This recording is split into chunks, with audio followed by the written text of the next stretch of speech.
Solar ইলেকট্রিকালসে আপনাদের সকলকে স্বাগত। তো আজকে আমরা একটি হাইব্রিড মডেলের একটি ইউটিএল এর ইনভার্টার, যেটা হচ্ছে মডেল নাম্বার 5048 সিগমা প্রো, একটা ইনভার্টার আমরা আজকে আনবক্সিং করতে চলেছি। তো আজকে আমরা ওয়ার্কিং সাইডে আছি, দেখে বুঝতে পারছেন, আমাদের আউটফিট দেখে বোঝা যাচ্ছে আশা করি। তো যাই হোক, আমাদের আশেপাশে অনেক নয়েজও আসছে, এগুলোকে একটুখানি ইগনোর করবেন। তো আজকে আমরা ইনভার্টারটা আনবক্সিং করি।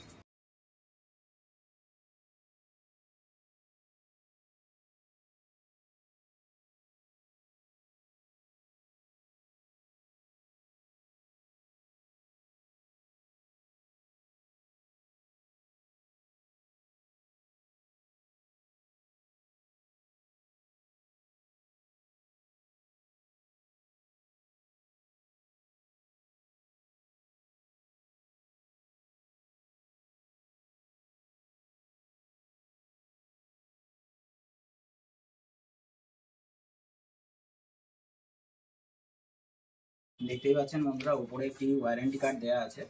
এখানে মেনশন করা আছে 60 মান্থস বা 5 বছরের ওয়ারেন্টি পিরিয়ডটা এখানে মেনশন করা আছে। তো এবার আমরা এটাকে বক্স থেকে বাইরে বার করে নিই।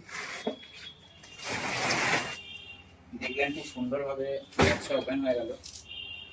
নিচে ট্রলি সিস্টেম আছে পুরো। দেখতেই পাচ্ছেন বন্ধুরা, এটা একটা ট্রলি সিস্টেম ইনভার্টার। খুব সুন্দর চাকা লাগানো আছে নিচে, এটা মুভমেন্ট করতেও সুবিধা হয় ইনভার্টারটাকে, কারণ এই ইনভার্টারটা কিন্তু অনেকটাই ভারী। তো বন্ধুরা দেখতেই পাচ্ছেন, এটা একটি সিগমা গ্রিড এক্সপোর্ট সোলার পিসিইউ, মানে এটা হচ্ছে আপনার সোলার হাইব্রিড ইনভার্টার। এটা দিয়ে আপনি বাড়িতে ব্যাটারিতে স্টোরও করতে পারবেন, প্লাস একই সাথে যেটা আপনার এক্সেস কারেন্ট থাকবে, যে এক্সেস জেনারেশনটা, সেটা আপনারা গ্রিডে সাপ্লাইও দিতে পারবেন। দেখতেই পাচ্ছেন এখানে অনেকগুলো ইন্ডিকেটার শো করছে, আর এখানে আপনার মোড বটম দেওয়া আছে। আর এটা একটি ওয়াইফাই ইনেবলড একটি ডিভাইস বা ওয়াইফাই ইনেবলড ইনভার্টার।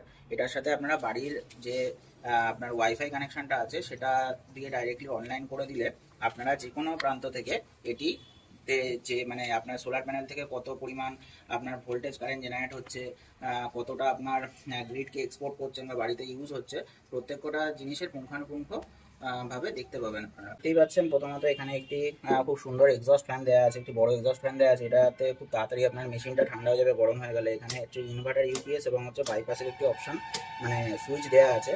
এটা হচ্ছে রিসেটের একটি বটন দেওয়া আছে এখানে আপনাদের। আর এই যে এই পাশের যে পোর্শনটা দেখতে পাচ্ছেন ইনপুট আউটপুটের সেকশন, এটা হচ্ছে আপনাদের যে নেট মিটারিং বা গ্রিডে যে কানেকশনটা যাবে সেটার জন্য এই পোর্শনটা দেওয়া আছে। আর এটা হচ্ছে এসপিভি পজিটিভ এবং নেগেটিভের জন্য দেওয়া আছে, মানে সোলার থেকে যেটা আপনার ইনপুট আসবে, ইনপুট এসে এখান থেকে এটা দিয়ে আউটপুট হবে আর কি ব্যাটারিতে। আর এখানে দেখতেই পাচ্ছেন অনেকগুলি এমসিবি দেওয়া আছে প্রোটেকশনের জন্য। ঠিক আছে, এটা হচ্ছে সোলার এমসিবি, মানে সোলারের সাইডটা প্রোটেকশনের জন্য। এটা এখানে দেখতেই পাচ্ছেন